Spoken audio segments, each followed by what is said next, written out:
Pero nosotros no vimos a las universidades públicas en las protestas, los vimos en casa presidencial con el presidente, ciertamente reclamando lo que dijeron lindaba en una violación a la autonomía, sobre todo física, de las universidades, cuando en la UCR hubo un contingente de policías que entraron a la escuela de arquitectura. Eso no pasó a más, pero lo cierto es que no los vimos, ciertamente anticipando un escenario en donde hoy yo veo a los rectores seriamente preocupados, e incluso una comisión que se instaló en la Asamblea Legislativa, en donde, como bien adelantaba el propio rector de la Universidad Nacional en estos micrófonos hace unos minutos, y ahora sí se sienten un poco más asediados o preocupados sobre, vamos a ver, el curso que está tomando esta discusión en torno a los recursos de las universidades y del FES. O sea, los académicos vimos, digamos, no voy a hablar por todo el mundo, porque las comunidades son muy diversas y hay muchas voces, pero sí puedo decirte que los rectores, y hablo así con género masculino, porque los 4 son rectores, los 5 somos rectores, sí. Siempre vimos la necesidad de una reforma fiscal de carácter progresivo. Quiere decir, paga más el que más tiene. Para resumirlo, claro, esquemáticamente. Al final, en el bate-bate de la negociación pública, eso no resultó tan así. Pero ese fue el curso del desarrollo de las negociaciones. Pero por eso yo decía, perdón el paréntesis, yo no vi a los rectores ni a las universidades públicas anticipando escenario. Decía mi abuelo Luis Barona Jiménez, que lo habremos leído ambos, que la labor del académico es anteponerse al caos. Hoy decir esto es hacer una autopsia, pero a los rectores les tocaba hacer biopsia. Es decir, cuando esto se estaba discutiendo en ese debate público y viró hacia un proyecto regresivo como el que sabemos hoy que es, pero que además no resuelve la crisis, y lo dicen las calificadoras de riesgo, no lo dice solo la Universidad Nacional o sus académicos. Lo cierto es que los rectores ahí los vimos al menos con un volumen muy modulado, lo digo con alguna sorpresa. Es que yo siento haber cumplido con mi deber como rector. Uno tiene un determinado ámbito de acción. Vamos, ¿cuáles podrían ser las fuerzas de una universidad? Bueno, en primer lugar, organizar a sus académicos en una coyuntura como esa para que se expresen. Así es. Para que lleven su voz a los distintos medios de comunicación, a las distintas instancias de poder, como la Asamblea Legislativa, como el Poder Ejecutivo. Eso hicimos, eso procuramos hacer. Digamos que ese sesgo regresivo que pudo haber terminado, no totalmente regresivo, pero ese sesgo hacia la regresividad, más justo decirlo, que pudo haber terminado adquiriendo el plan fiscal, nosotros lo combatimos. O sea, nosotros no estábamos en la calle porque yo siento que en ese momento no correspondía, ¿no? Vuelvo a la carga un poco con este argumento. A mí me tocó vivir siendo asesor legislativo en la presidencia de la Asamblea Legislativa, aún siendo estudiante de la Universidad de Costa Rica, el combo del ICE. Y las universidades y los rectores marcharon y fueron, digamos, mucho más proactivos y críticos en función de un gobierno que era un gobierno neoliberal de Miguel Ángel Rodríguez, con Carlos Vargas Pagán en la presidencia de la Asamblea Legislativa. Nada muy distinto de Rocío Aguilar, Rodolfo Pisa, Nogui Acosta, Edna Camacho, André Garnier.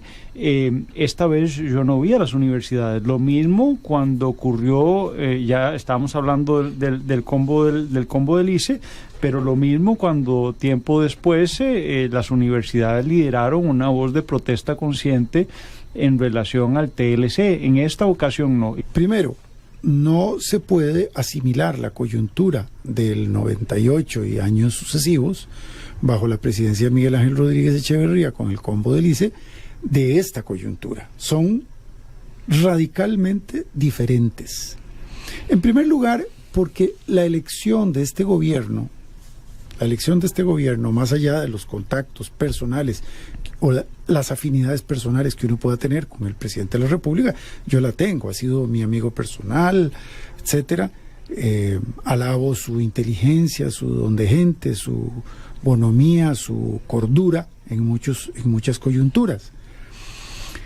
Pero más allá de eso, la elección de este gobierno no fue el producto de un programa neoliberal, como sí lo fue en la coyuntura del 98. Miguel Ángel Rodríguez fue electo,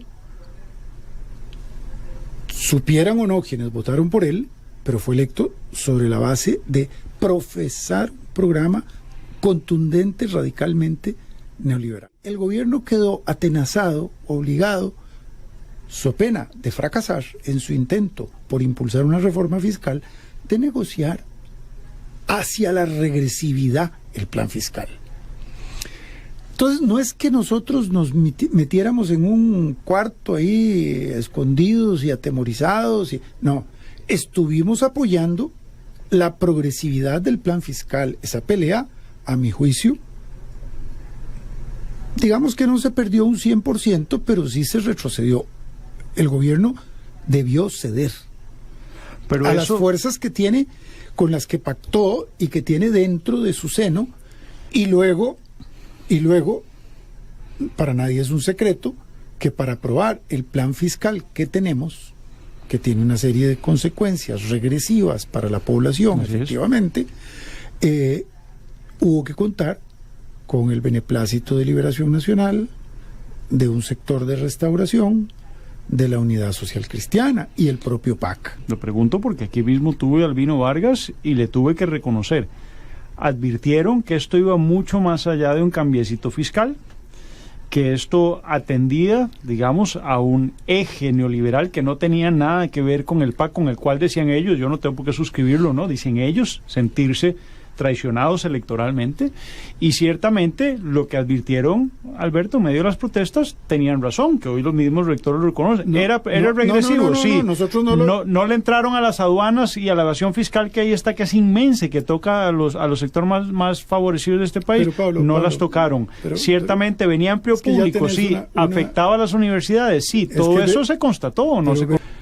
Yo sostengo que un factor fundamental que jugó un papel clave en el resultado de las negociaciones a lo interno de la Asamblea Legislativa para empujar en la dirección de la regresividad, paradójicamente, fueron los sindicatos, porque no supieron leer la coyuntura y dijeron, bueno, ya el PAC se entregó a los brazos del neoliberalismo, cosa que dicen hasta el momento, plus PAC, el gobierno neoliberal pisa Alvarado, Alvarado pisa.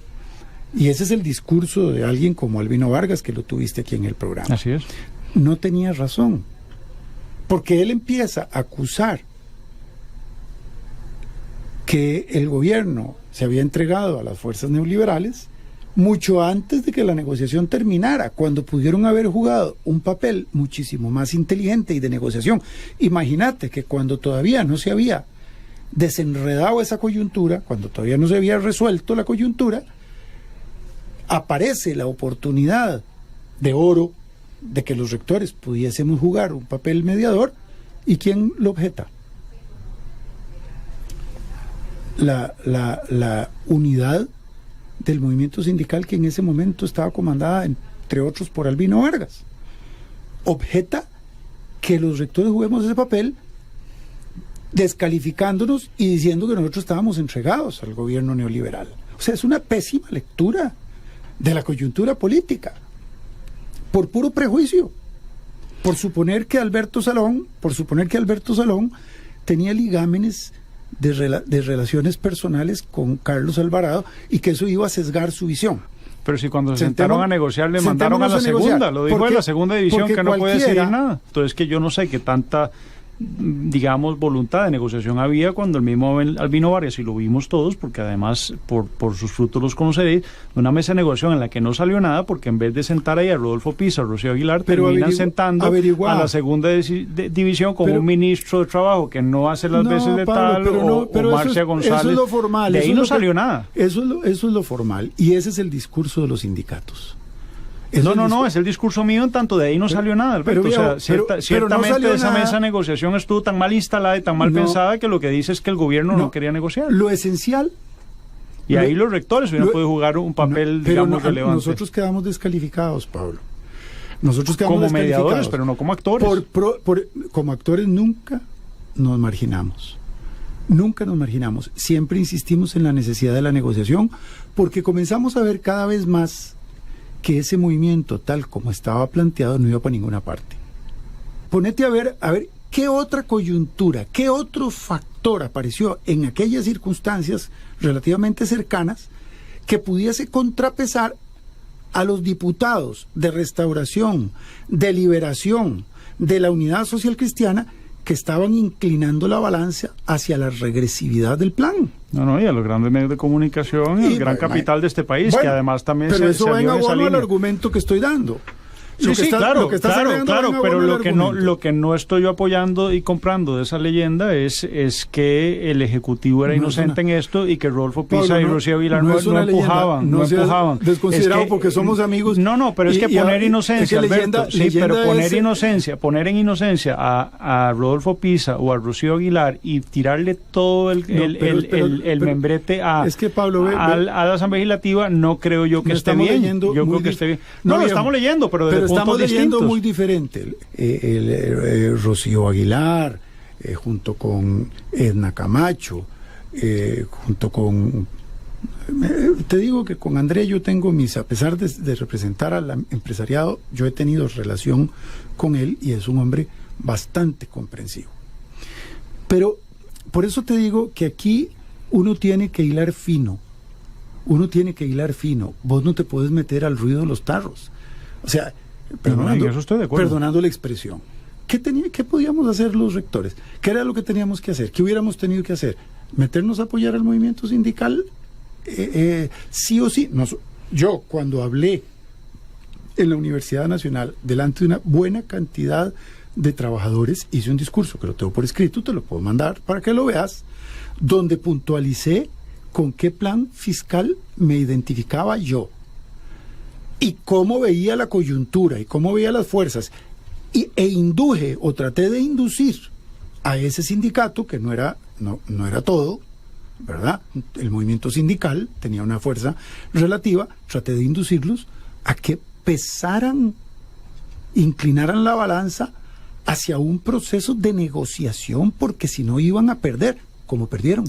Lo perdieron todo. Bueno, lo perdimos todos, creo yo, porque lo regresivo no nos ayuda a nadie, así que yo quiero pasar la página para hablar un poco del FES. Yo no quisiera irme sin saber qué están pensando los rectores del CONARE en cuanto al FES, porque ciertamente la égida de la Asamblea Legislativa no es poco agresiva, digamos que le están metiendo el diente al tema. Ya empezamos a accionar. Quiero que se sepa que los rectores presentamos un artículo de inconstitucionalidad, un recurso de inconstitucionalidad contra el recorte hecho por la Asamblea Legislativa de 10.000 millones de colones. Por el momento es magro, podríamos decir, pero es el antecedente que se sienta, es funesto. Viola clarísimamente el artículo 85 de la Constitución.